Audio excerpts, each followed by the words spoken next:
Hi, everyone, and welcome to Unleashed with me, Scarlett Johnson, presented by Moms for Liberty. And today we're going to talk with guest Ryan Walters. He's the CEO of the Teacher Freedom Alliance, and he is in Dallas, Texas right now, preparing for day one of the Teacher Freedom Summit. So let's bring him on right away.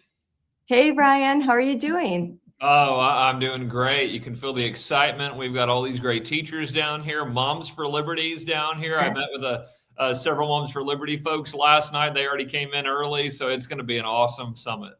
So this is how many summits have you done like this? This will be our third one. Your third one. And so what typically happens? How many teachers do you expect? And what typically happens at a summit like this? Yeah, so at a summit, what we do, and we're expecting somewhere between 400 and 500 teachers here this morning. And what we do is we gather together good common sense teachers from around the country that are wanting to put parents back in charge of their kids' education and get back to the basics. So we have speakers. Secretary McMahon is speaking this afternoon. We've got folks from all over the country that come in to hear the speakers. We've got some great keynote speakers. David Barton is tonight. So we've got a loaded lineup tonight. And then what we do is we also embed professional development throughout the conference. So you have the speakers that are coming to bring forth, the future of education, what the vision is, leaders in education. And we also bring in some real practical training for the teachers and parents here of how do we actually get you from point A to point B to improve what's going on in the classroom. So we've got professional development around classroom management, teaching reading, math, history. So all of that goes on too. So we've got the big speakers, and we also have a lot of great professional development that goes on too. And then we've just got all the teachers from all over the country. Every state's represented. And so we have breakout sessions where the states gather together to help formulate their own plans that are very applicable to their states. Then we do some interregional commingling as well, where we get folks from different parts of the country to work in some working groups as well. So it's a very practical summit. It's fun, it's exciting, but we also walk away with strategies on how to improve education. So when are you going to have your breakout session about impeaching President Trump? Yeah, I think you're looking at the NEA agenda there from last week. Isn't it crazy? I mean, and looking at the differences between last week, the NEA holds their national summit. What's on their agenda? They've got impeach President Trump. They called President Trump's administration the Gestapo. What they're going to do there, they're talking about spending millions of dollars to push for the impeachment of President Trump. That's what their agenda looks like. Yep. Ours, classroom management, how to better engage with parents, how to teach reading. It's just crazy, but it just shows you how crazy the teachers union is, of course. I mean, they're just Marxism at its core. It is just a rally for Marxism over there. And then you come over here and you go, but this is what it should be, right? You should be able to have teachers that gather together that talk about how do we improve education? How do we get back to the basics? What is missing from our educational experience today, and get some of the best teachers, parents in the country in the same room and go, let's work on this. Let's figure out what we do moving forward. This is what education should look like. Yeah, no, because I'm going through right now, I'm going through their resolutions and the things that they're talking about. And that's why I loved hearing you say that you're going to help teachers with class management, skills, things that they can use, things that they can take back, tools to put in their toolbox so that they can actually be more effective teachers. And then I think it's great that like-minded independent teachers can come together and not basically be forced to sit through a DSA, meeting. This is more like when you watch what happened at the NEA, where someone named Princess is about to be the next president and make $500,000. And they have CEOs, many CEOs that make six figures while the wages of teachers remain stagnant. But I mean, some of the things that they're talking about, they talk about abolishing ICE and resolutions that they want to determine which local police stations support ICE. And I would imagine they want to do that so that they can organize against the police in their community. Could you imagine that you waste valuable time where you organize a bunch of teachers? I mean, the NEA pulled teachers away from their families on 4th of July, holding their meeting over 4th of July, and then teaching them strategies on how to determine if your local police is the enemy, fraternizing with ICE, and how to basically abolish the police. It's ridiculous. It is ridiculous. Their goals, and you just see how little of it has to do with education. When they are talking about what's going on in the classroom, it's about how to indoctrinate. And then most of what they're doing is organizing for their political ends. And their political ends is this radical left agenda. That's what they want, that they are an arm of the Democrat Party. Instead of trying to figure out, again, you look at the test scores, they're nowhere near where they should be, right? Instead of doing a deep dive into the academics, into best practice, into how we improve these things moving forward. We want better relationships with parents. That's what we talk a lot at our summit. How do you build relationships with parents? How do you make sure that the family is engaged in education? How do you make sure students are learning the material in front of them? We're going to have David Barton go through tonight all of the primary resources. He's bringing a lot of them to our summit and walking through how you teach American history. How do you really dive into it? How do you get kids excited about it? How do you get them to understand the values that forge this country? This is the type of meetings we should be having for our teachers. This is the type of when you talk about organizing teachers, you shouldn't be organizing them to protest ICE. We should be organizing them to teach American history better. Yes. That's what that should look like. And again, there's such an opportunity because you've got great people that went into education to be teachers. You got great people that want to work together with families to help give their students the best possible chances at success. But that's what the union has used to their advantage to say, we're going to use the education system for our political ends rather than look at ways to improve it, rather than look at ways to build back what we had in the past and ways to strengthen an education system that centers around the parent and the child. Well, instead of centering the relationship of parent and child and recognizing that parents are a child's first teacher, they have resolutions like Resolution 34 that would hand teachers indemnification templates, basically legal cover for withholding information from parents. Advising them to not follow federal law, to not look at Mahmoud v. Taylor as a guiding principle, and instead to move forward and to align with radical left-wing organizations and this LGBTQIA plus agenda and keep secrets from parents, hide identities from parents. They even use language that's very problematic where they say that where there isn't an affirming adult in their life, that they expect the teachers to become the affirming adult and make adult decisions for kids. That's radical, and that's radically different than what you're doing in your organization and at your summit. And I want to point out to your viewers, you're not reading just like a random thought from one member of the teachers union. This is off of the agenda at their national conference. So, just for folks to make sure that you understand, this isn't like a one-off thing from the teachers union. This is why they organize. This is why they get together. This is in their official documents. So again, this is a very organized effort. It's not a one-off thing. That is literally why they exist. And this is what we've got to continue to push back on. We've got to get teachers union power out of our schools, put power back in the hands of parents. And listen, the Trump administration has done a tremendous job of saying, you're no longer going to have the tool of the federal Department of Education to weaponize against parents, to weaponize against families, to push this ideology. We have to continue to fight the unions as well, because they will not have the federal Department of Education any longer to do a lot of their dirty work, but they will still continue to do it. They have hundreds of millions of dollars at their disposal. They've got an incredible amount of resources, an incredible amount of power. I was just reading an article out today about, teachers union power is still going to be incredibly prominent in the Democrat Party. You see their new leader. It's a political leadership model in order to get their agenda across the finish line through elections, through the Democrat Party. And this is what's got to be soundly rejected. It has to be defeated. We have to defeat the teachers unions. They aren't just going to go away. They're not going to say, oh, well, parents really want more rights, so we're going to give them to them. They really want transparency. Now we're in it. No, they are never going to do that. They need to be defeated. They're a political movement that needs to be defeated, and let's get education back to the basics, where it belongs. I mean, they have over $450 million spent. $450 million spent, the total spending in 2025, according to their LM2 filings, and only 10 cents of every dollar goes to representing teachers.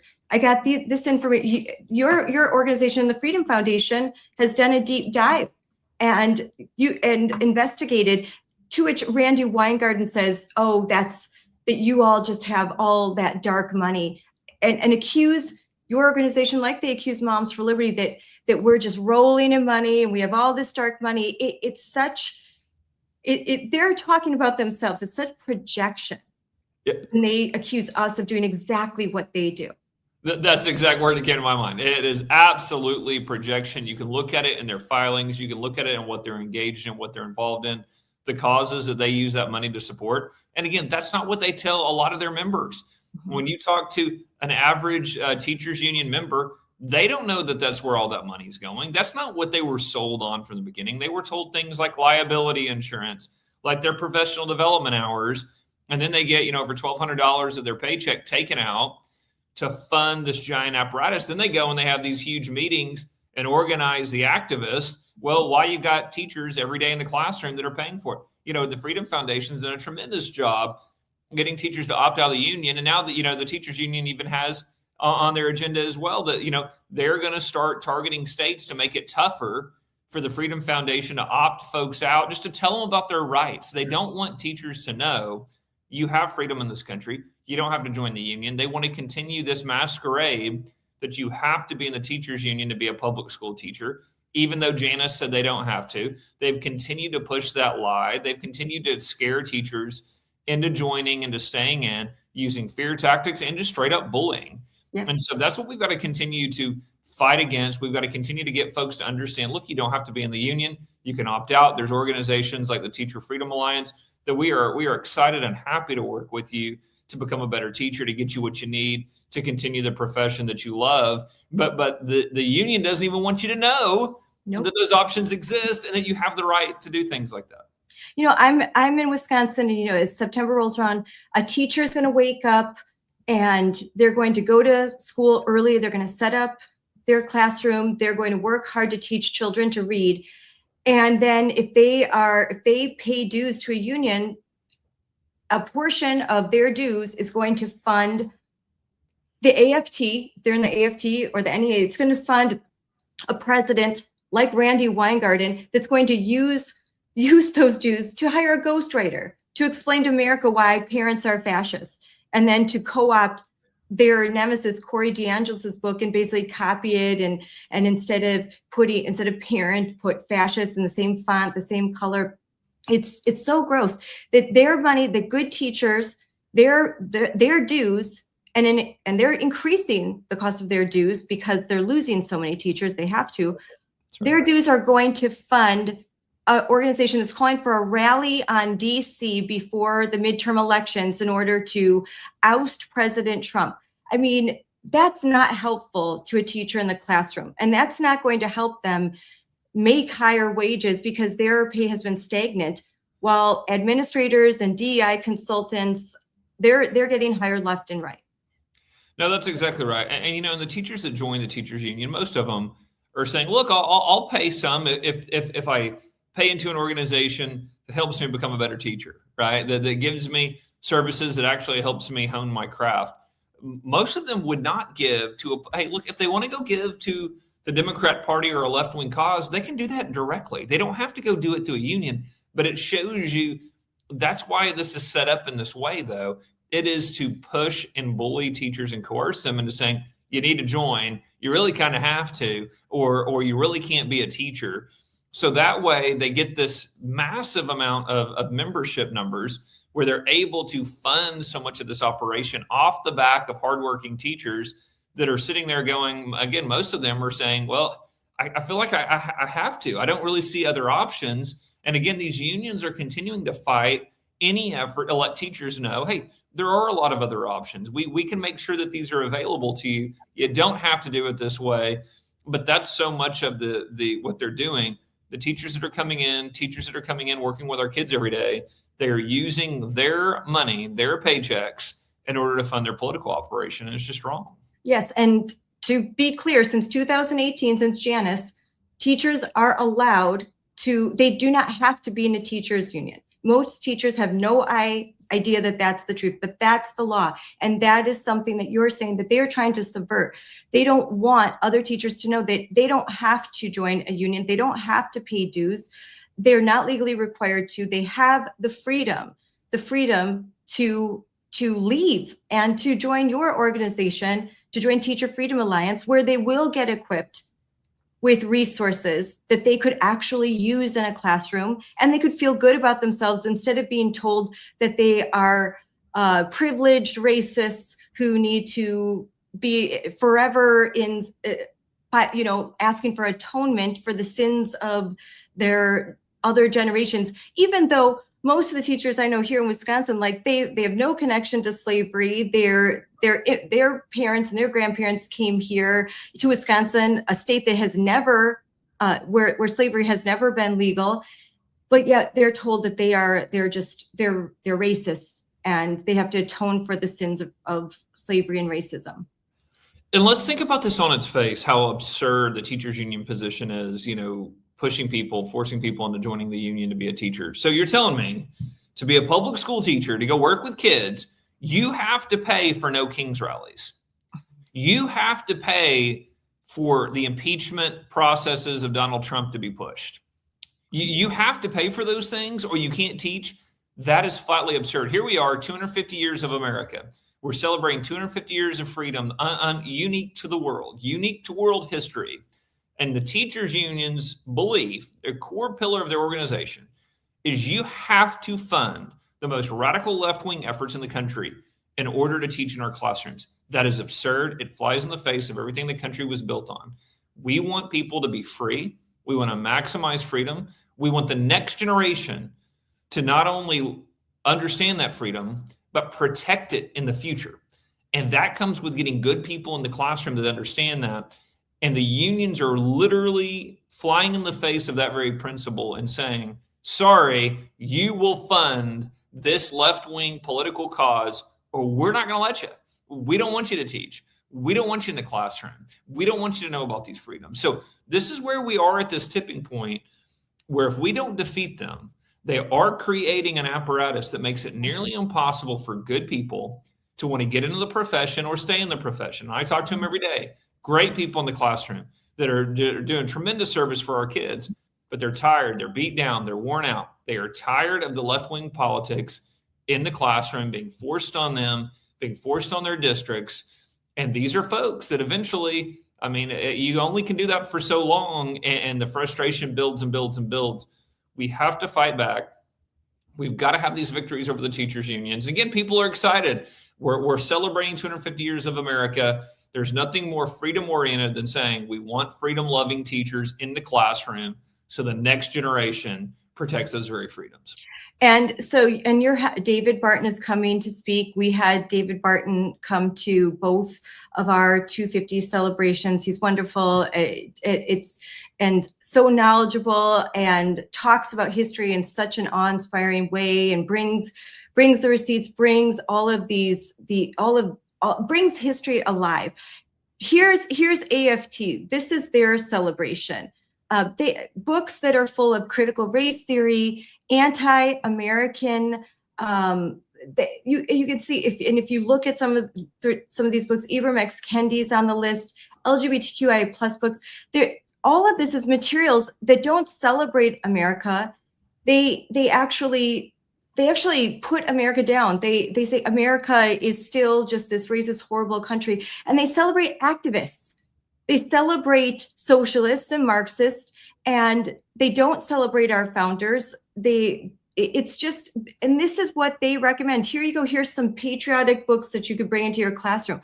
These are far from patriotic, and I think they instill in kids a lot of anxiety, a lot of fear, a lot of distrust, and they're really trying to build soldiers for a woke army.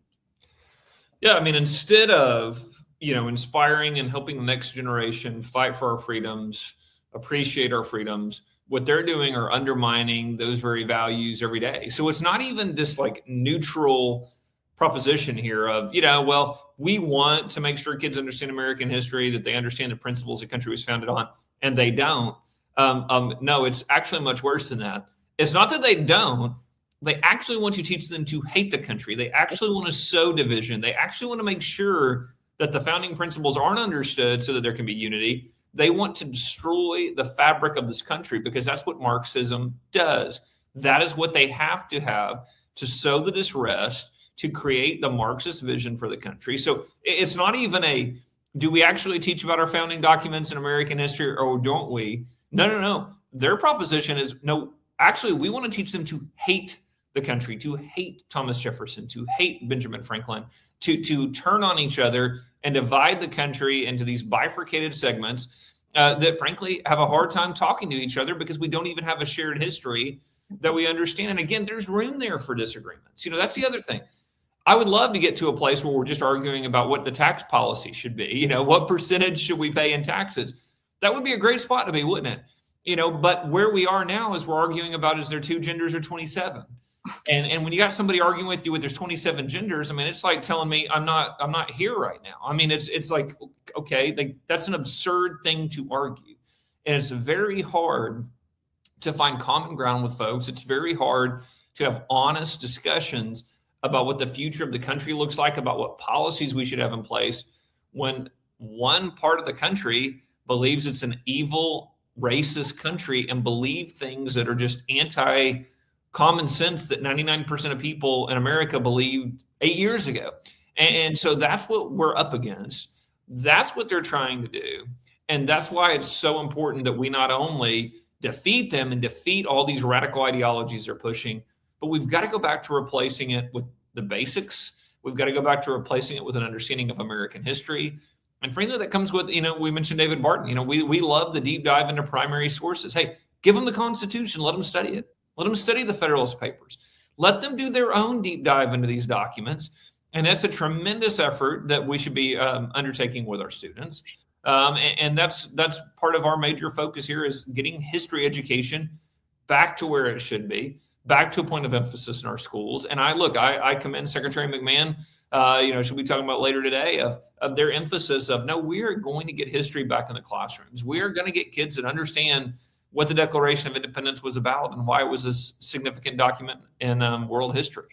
Yes, that's going to be wonderful. I'll have such FOMO not being there. But, I like what you said, that get kids to read the original source documents for themselves and not read them through the eyes of Howard Zinn, not read them through the eyes of a Marxist who hates Western civilization, who wants to, who like Audre Lorde, in order to, they want to take down what they would call the master's house. They want to burn it down and rebuild something else in the ashes. And that something else is definitely not a society, a civilization, and a constitution that's based in freedom. They would, if you look at what they're doing, that starts on Thursday at AFT, what NEA did, they would do to the country what they do in their own delegations: silence opposition. They would steamroll. They're tyrants. They're petty tyrants, and they would make sure that any opposition would never have a platform to speak. You wouldn't have a voice. They're all petty tyrants. It's very shocking to me. But I know Randi Weingarten has been in the spotlight because she's in some trouble. She's being investigated for what looks to be some inappropriate spending of teachers' dues for her own kind of self-interest and her own, the proceeds of her book could be benefiting her. She said that the Freedom Foundation and the Teacher Freedom Alliance are fake. You guys are fake. What do you say to Randi Weingarten? We're about to have several hundred teachers down here. I don't think they're fake. It's amazing, and she should be investigated. She absolutely should be investigated on how they're spending these funds. It is unbelievable what they tell so many of their members and what they actually do. And there's so much questionable behavior going on with them, with all these groups they set up that they fund, that then fund this and that. Again, we see where the money ends up, and they find every kind of creative way to get it there. And again, what they say is, if you don't agree with us, you're a Nazi. If you don't agree with us, you're fake. All these type of things, rather than engaging in the debate, engaging in the discussion. Randy, you think that somebody should have to join your association to be a teacher.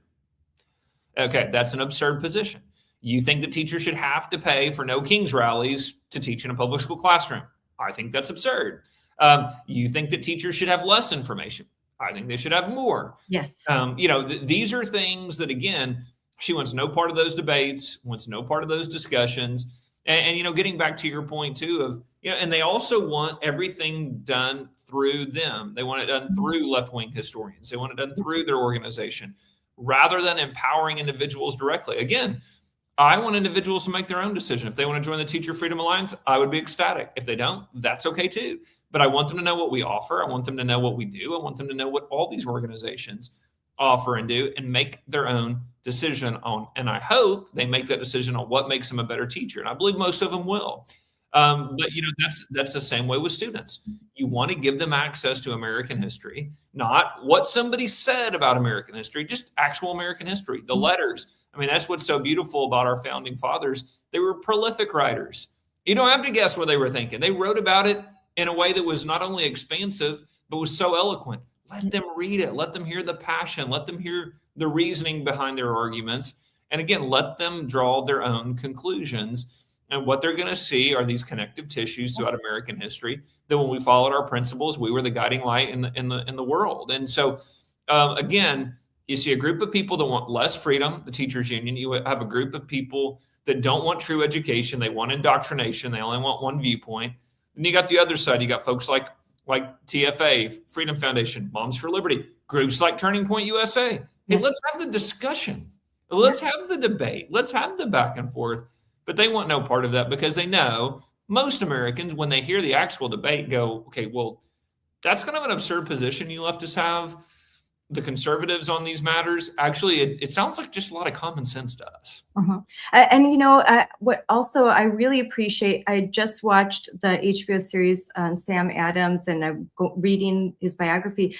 The letters between founding fathers, like the way that they talk to, like John Adams and Thomas Jefferson, you can see that they're struggling with concepts and ideas, and they are struggling with slavery, and they weren't perfect. And that is something that every good teacher I know makes clear, but that doesn't take away from their wisdom. It doesn't take away from the vision that they had for the country, and the fact that they left a legacy upon which we could build the freest country that not just the world has ever seen now, but that humans throughout the span of the history of human beings, this is the freest country that has ever existed on planet Earth. And instead of denigrating it, we should be working very hard to maintain it and to help other countries that also aspire for freedom.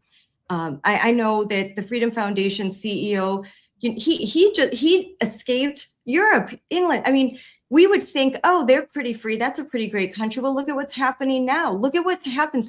How fragile free speech is. How fragile liberty is. It's a very fragile thing, and it can be lost in a generation. And the founders were keenly aware of that. And like you said, you see it in their letters. They understood if we mess this up, if we get something wrong here, and they studied human nature. They studied that human nature through history.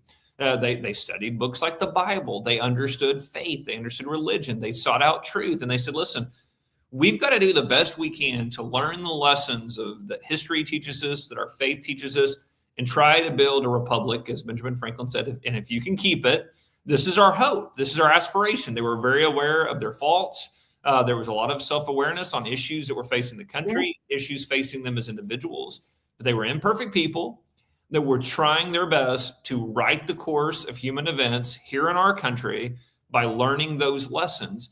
And again, our students, that's a valuable lesson for them in itself of the process, thought. Let's say, hey, we can even take out what they ended on. Just look at the thought processes, look at how they looked at things, look at how they tried to come to conclusions on developing policy and creating a government that would maximize the rights of the individual, that would create a country of help protect a country of moral people, that would recognize rights that we were endowed by from our creator.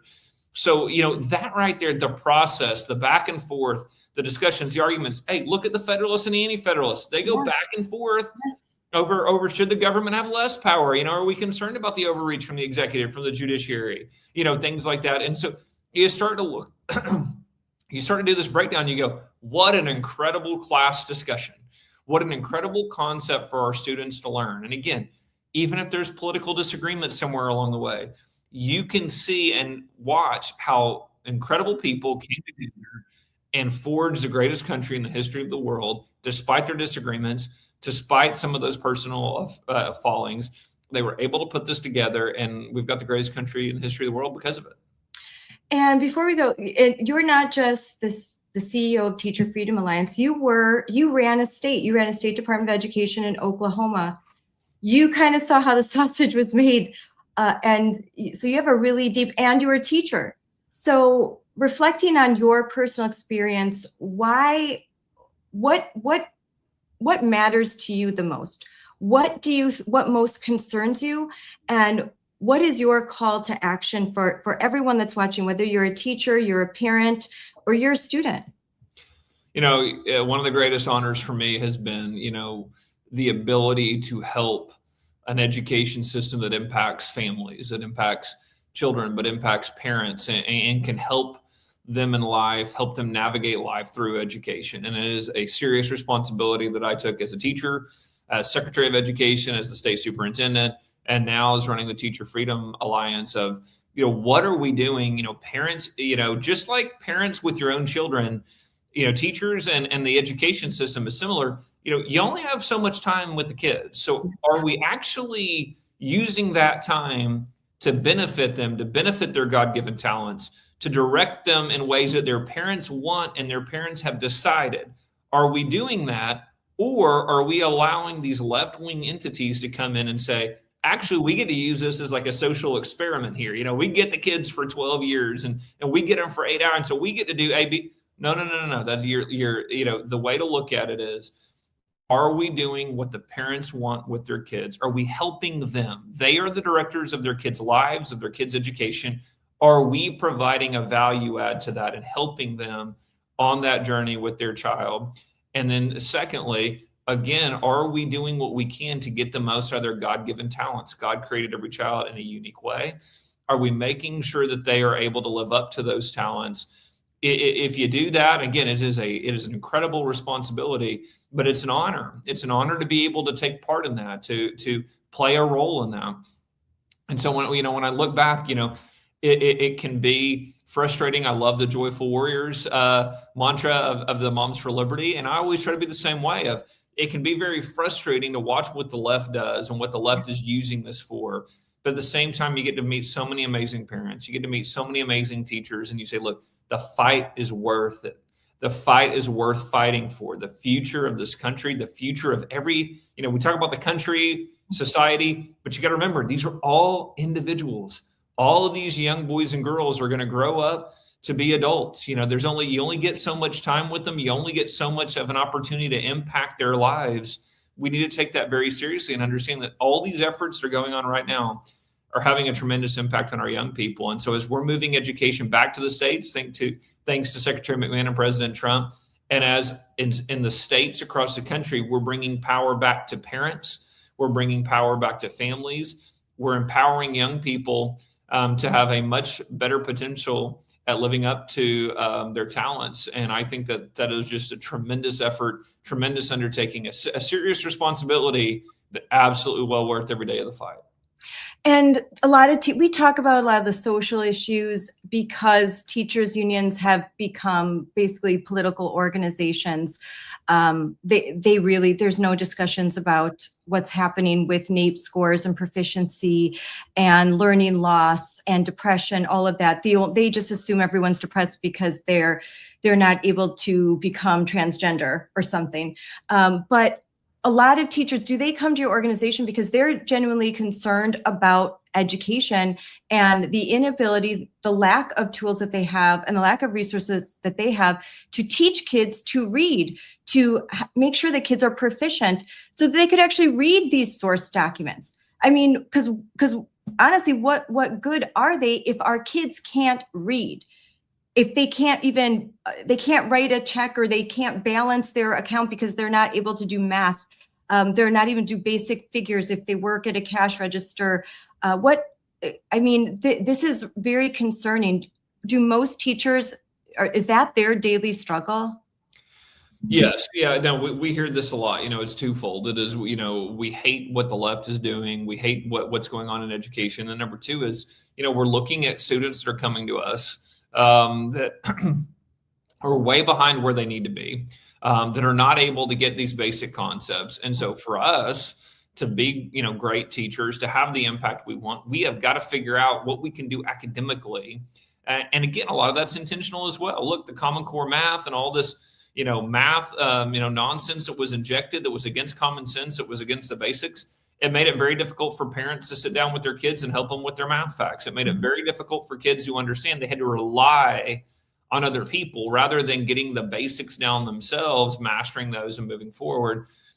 Same thing with science of reading. Again, when you started breaking down these basic building blocks in education, it made kids less empowered through education and more dependent upon individuals inside education. So that's where you get to see, colleges, universities, academics that get to play this oversized role in society because you don't have a generation. And again, kids today, if you can excite them and teach them the basics and give them this grounding in education, you can study and do your own. How many stories are there out there today of successful people that are making a tremendous impact in the world that did a lot of that self-taught? That their learning journey simply began in school and went on the rest of their lives. That's what you want. Mm-hmm. But again, that's not what the left wants, because they want to create dependency.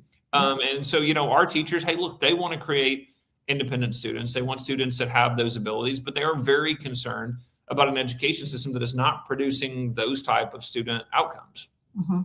And my last question is going to be on AI in education. Are you all going to talk about this? Because it's a subject that confuses a lot of parents, including myself. You can't shove that genie back in the bottle, but you're deeply concerned about the effects of AI. Are our kids going to be critical thinkers? Is this only going to increase their learning loss, or is there a way to use AI? And I know the Trump administration is really working on that. Use AI, use the tools to help teachers, to help kids without kind of selling out to, kind of this big corporate AI business.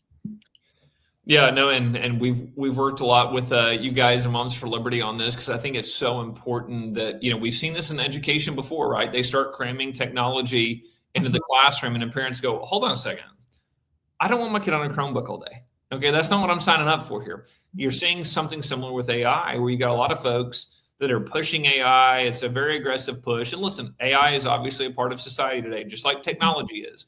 But there's responsible ways to prepare kids for a job of tomorrow without pushing these things on them in a way that doesn't make sense, that oversteps, that allows things like data collection, which is a major concern of our teachers. And so, you've got to look at it and do this in a responsible way. And you've got to be very wary of folks that are just, we got to do all this tomorrow, and this is the way it's going to look. We're going to completely up into classroom and up in the way we're teaching. Okay. No, that you don't do that. Chesterton talked about, when you come upon a fence, you don't just tear the fence down. You go, all right, well, why did they build the fence there? I might want to figure that out before I tear this fence down. There's a reason why. For decade after decade, and frankly, we can go into the classical education model as well. We can go back to ancient Greece, ancient Rome. We can take a look at the founders and what their education looked like. There's a reason why we've kind of got these basic building blocks in education that have stood the test of time, because they work. And before we tear down that fence, it's so important that we understand what history teaches us about how kids learn, how you keep societies intact, how you help have citizens be responsible and carry on the roles of individuals in society. These are questions that need to be tackled before you tear down the fence, before you dump out the baby with the bathwater. Yeah, I'm looking right now. Education Next had a great article, Logged In and Tune Out. And it's 15 years and billions of dollars later. What has learning tech accomplished? What have all the Chromebooks that were pushed? You have to have a Chromebook. I'm talking in kindergarten. They had to have an iPad, a Chromebook. This was going to make everything better. And then even Forbes or Fortune magazine had an article about that cognitively it has hurt kids. All of this technology, again, not saying that we have to remove all technology from classrooms, particularly in high school, but there's got to be judicious use of it, and there's got to be guardrails and protections. I love using Chesterton's fence. I use that all the time. We can't just tear things down for something new. We have to understand, why did these barriers exist? Why was that fence up? It's not what was that fence up to protect? Often it was. So you have to ask questions before you just, steamroll and say, oh, this is new, shiny. But as you know, in education, there's a lot of money. It's a lot of money, a lot of money there for the taking, less now with the federal government, thank goodness, as we're trying to wind down and eliminate the Department of Education. But the federal government and just throwing millions, billions of dollars at grants and projects meant that a lot of it was used frivolously just because school districts want that money, and you have to spend it when you get it. Oh yeah, and I mean, and that's what you have. You have to have the conversation and the discussions first, not after. And that's what you see in education all the time, is they push all this stuff on you. Then parents come in and they see what's all going on and go, hold on a second, why are we doing that? Does it work? Like walk me through how that works. And a lot of times these arguments fall apart, right? But so many times you have these other special interests that are involved. You've got, again, groups like the teachers union, school board associations. They're cutting deals with vendors left and right, that if you give us X amount of money, we'll make sure that you get this contract. All these type of things are going on. So what we've got to make sure that we do is we can continue to say, parents know best for their kids. If you didn't win the parents over, if the parents don't agree with it, well, then I guess we're not going to do that, because you've missed a vital step here. Even if you think you're right, if the parents don't buy into it and they don't agree with it, you're not going to push it on their kids. Mm-hmm. And that's where the conversation needs to start. And I think you guys have done a tremendous job of saying that is where the conversation starts in education. If the parents like it, we'll move forward with it. But the parents don't, we're not going to allow any more social engineering onto our kids, especially behind the parents' back. And so that's where the conversation starts, is with parents. What do they want for their kids? Listen to them. Quit trying to shove an agenda on them. Actually listen to them of what they want to see from their child as they're going through their school experience, and then try to partner with parents in ways to help get their child there. Not push it on them, not make the decision beforehand, not keep it from them, but actually engage with them. And that's how we get education back on track. All right. Well, I know you've got a busy day because you've got Secretary Linda McMahon speaking in a few short hours at your event. How can folks who aren't in Dallas, how can they see what's going on and they can hear some of these great speakers and learn more? Yeah, please, we'll have it on all the Teacher Freedom Alliance accounts. We'll be live streaming Secretary McMahon's, the discussion there, and she's going to go into all the policy initiatives they've rolled out. So if they go on Teacher Freedom Alliance or any of my channels as well, we'll be streaming all of those today. So again, you mentioned Corey DeAngelis earlier. He'll be here tomorrow. So we've got a lot of great speakers coming in, but we'll be live streaming those keynotes. So, jump online and share away and log in, and we hope to see you next year. But if you can't be here this time, you can see some of the fun we're having down here in Dallas. Great. Well, I'll make sure that we share your live streams, especially of Secretary McMahon. I'll make sure that we share that today, because that'll be great. And I have a lot of friends there, and we have Christy, Hillary, and some other Moms for Liberty folks there setting up, and they're going to be doing a lot of interviews of your speakers. And so it's going to be really fun. So I'm excited for you, and thank you so much for coming on. And thank you for having this wonderful event. And if you're a teacher and you're tired and you don't want to take it anymore, there is a place where you can go, a place where you can be yourself, you can think freely, and you won't be forced to suffer through some of the teacher training videos I've had to watch. Pretty, they are insufferable. So you have an option, and you don't have to go along with what you've been told for many years. So exercise that option and check out Teacher Freedom Alliance. So thank you, Ryan, for coming on. Thank you for having me. Good luck today. We'll be watching. Awesome. Yep. Bye. See ya. That was a great interview, as always, with my friend, Brian Walters. So there are 2 conventions this week. One right in Dallas and one in Washington, the AFT convention. 3,000 people will be in Washington, and they'll vote on whether or not to impeach President Trump. They'll vote about keeping secrets, whether or not teachers should keep secrets from parents about minor children. They're going to vote to indemnify, provide legal cover for teachers that violate federal law, that skirt the Supreme Court rulings. They are doubling down on boys and girls bathrooms, boys and girls locker rooms. They are doubling down on anti-ICE protests. The AFT has become a political organization. It is just another branch of the Democratic Party. Their money goes into politics, it goes into radical politics, and what little money they reserve for defending teachers, like oftentimes I think, defends the worst teachers. It defends the teachers that are accused of sexual misconduct, and they get a lawyer. They get a teacher union lawyer.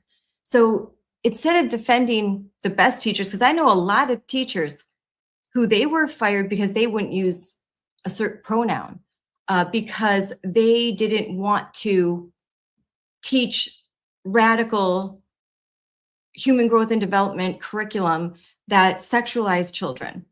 Did they get defended by a teachers union lawyer, even though they were part of the union? No, they did not. Hard pass. They only defend the ideological left, and frankly, the worst. They'll defend people accused of harming children, sexualizing children, engaging in inappropriate relationships with children, abusing children, but they won't defend conservative teachers. That's why there's Teacher Freedom Alliance, for independent teachers. It's not a political organization, just teachers that want sanity in an environment, in an institution, in the institutions of education that have become a den of Marxists. So just know, so in Dallas, there's 500 teachers, and now they know that they can leave unions. They're being empowered. They're getting tools to take back to their classroom. They're learning strategies. They're getting useful information so that when they go back in the classroom in August and September, they can do a better job teaching American children to read, to do math, better strategies on how to teach them about civics, all of those things. You're not going to hear a lot about what's happening in Dallas. And you probably aren't actually going to hear a lot about what's happening in Washington, because they don't want anyone to know. So you have to tune in here to hear the truth. If you're a teacher watching this and something in your stomach turned over when you heard where your money is going, you're not crazy. You're not alone. You have a place to go. You have a place to fall. You aren't trapped. Since 2018, since Janice, you have had the ability to break the chains that bind you to teachers' unions. You are legally allowed to walk away. That's not an opinion, that's the law. 7 years have been spent trying to convince you otherwise, but you can leave. Go to the Department of Labor's site, look it up yourself, and then look up how much every union spends. That's publicly available. Decide, is that where you want your dues money to go?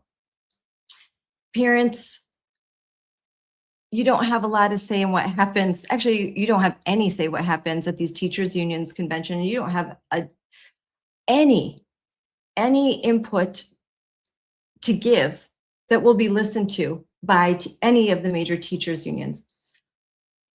They don't care about you unless you are a radical parent, and there are very few of them. They don't care about parents overall. They don't care about parents' rights. They only care about what advances their political agenda, and the revolution. Roadmap to the revolution. I've talked about it before. I'll link it up again. You got to watch it. You got to watch what these unions are really about. School boards matter.